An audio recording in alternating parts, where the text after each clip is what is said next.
ঘুম থেকে উঠতে না উঠতেই জড়ো হয়ে যায় সংসারের সমস্ত কাজকর্ম। কোন কাজটা আগে করব, কোন কাজটা পরে করব, কোনটা আজকে করব, কোনটা কালকে করব, এর প্ল্যানিংটা আমি আগের দিনকে রাত্রিবেলাতেই করে রাখি। সেই মতো গতকালকে রাত্রেও আজকের কিছু প্ল্যানিং আমার করার রয়েছে।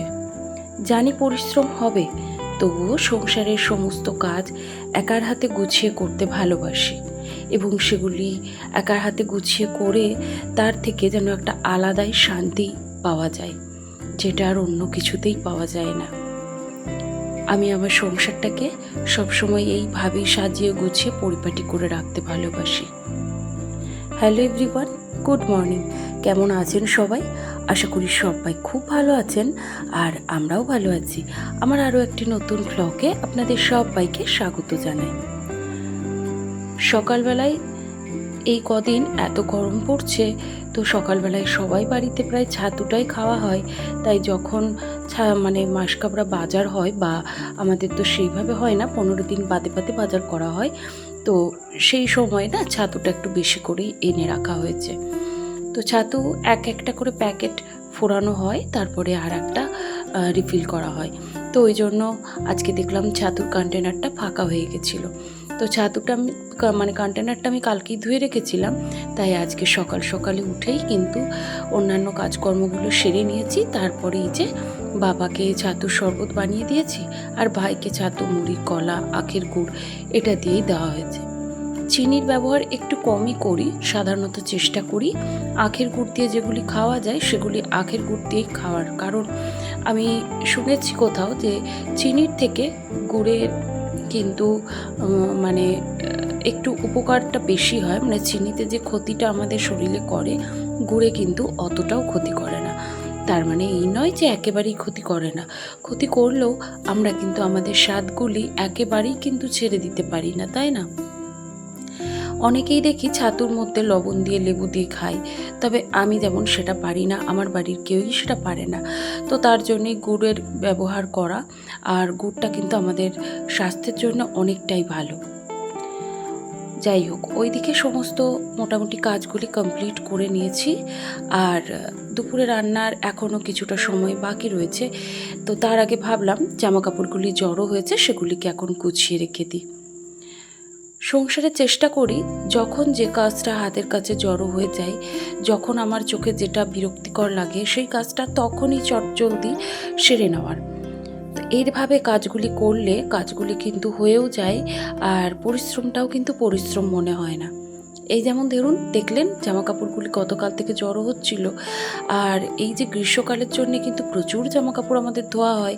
তো এই যে যদি একবারে জড়ো করে ভাঁজ করতে যায়, তখন ওই বিষয়টা না ভীষণ বিরক্তিকর লাগে, কারণ প্রচুর জামা কাপড় জড়ো হয়ে যায়। সেগুলি ভাঁজ করে তুলতে মোটামুটি আধ ঘন্টা 45 মিনিট তো লেগেই যায়।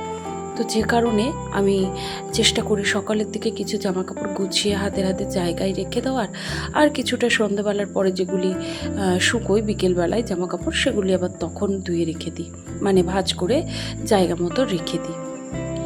এদিকে এই ঘরে সোনা ঘুমোচ্ছিল, আজকে ওর সকালে পড়া নেই, তো যে কারণে ওকে আর ডাকিনি, তো একটু লেট করেই উঠেছে। আর আজকে আমি আমার বেডরুমটাকে একটু গুছিয়ে নেবো।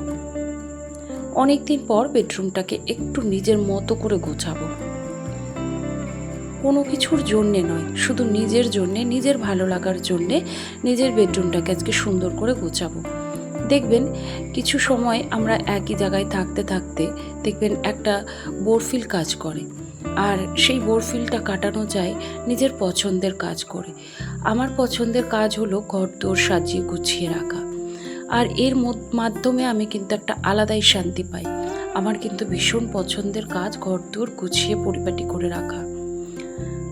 আমার এই ছোট্ট শোবার ঘরটা ভীষণ সাধারণ, সেখানে সব কিছুই সাধারণ, আর আমি নিজেও কিন্তু সাধারণ। আমার জীবনযাত্রা খুবই সাধারণ, একটা মধ্যবিত্ত পরিবারের মেয়ে, একজন মধ্যবিত্ত পরিবারের বউ।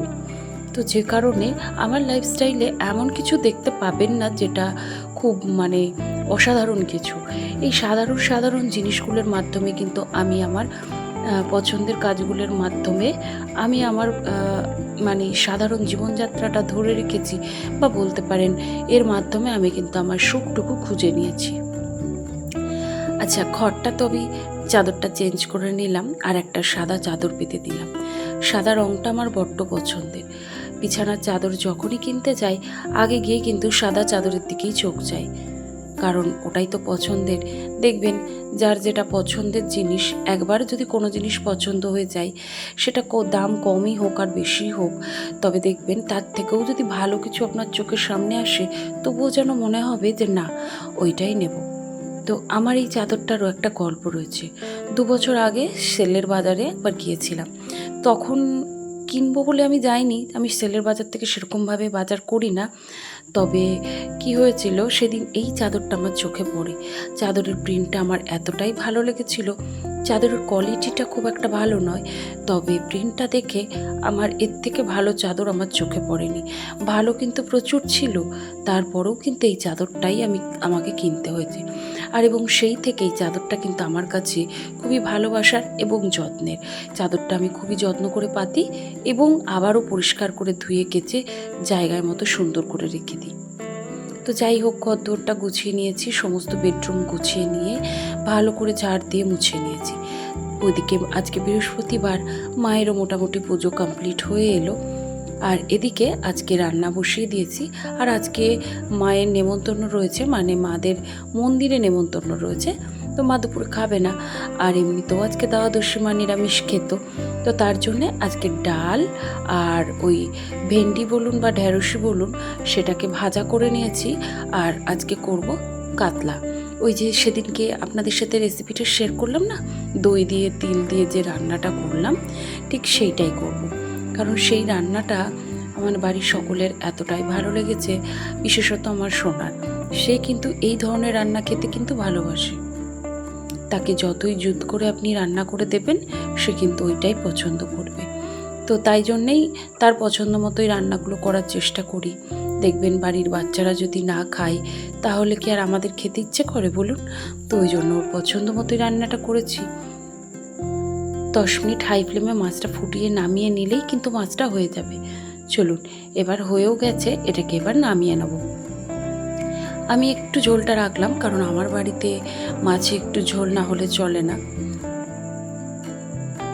ওদিকে রান্না হয়ে গেছে, রান্নাঘর পরিষ্কার হয়ে গেছে। আর সোনার বাবাও বাড়ি চলে এসেছে, সে কিন্তু স্নানে গেছে, আসলেই তাকে খেতে দিতে হবে। আর এখন ভাবলাম খাবার আগে টেবিলটা একটু পরিষ্কার করে নিই। যদিও সকালবেলায় জলখাবার দেওয়ার পরে কিন্তু টেবিলটা মুছে নিয়েছি। আর আজকে জলখাবারে আমরা ছাতু খেলেও সোনা কিন্তু খায়নি। সোনা খেয়েছিল ছেঁড়া পরোটা, মানে পেটাই পরোটা যেটাকে বলা হয়। তো সেই পরোটাটাই শুধুমাত্র ওর জন্যই আনা হয়েছিল। তো সে খেয়ে এখন একটু বসে রয়েছে, সে একটু পরে খাবে বলল। তাই বাড়ির অন্যান্য সদস্যদের খেতে দিয়ে দেবো, তারপরে কিন্তু তাকে আমাকে খাওয়াতে হবে। তো চলুন, এই যে খাবারটা দিয়ে দিয়েছি। আর এই হলো আমাদের আজকে দুপুরের লাঞ্চ মেনু।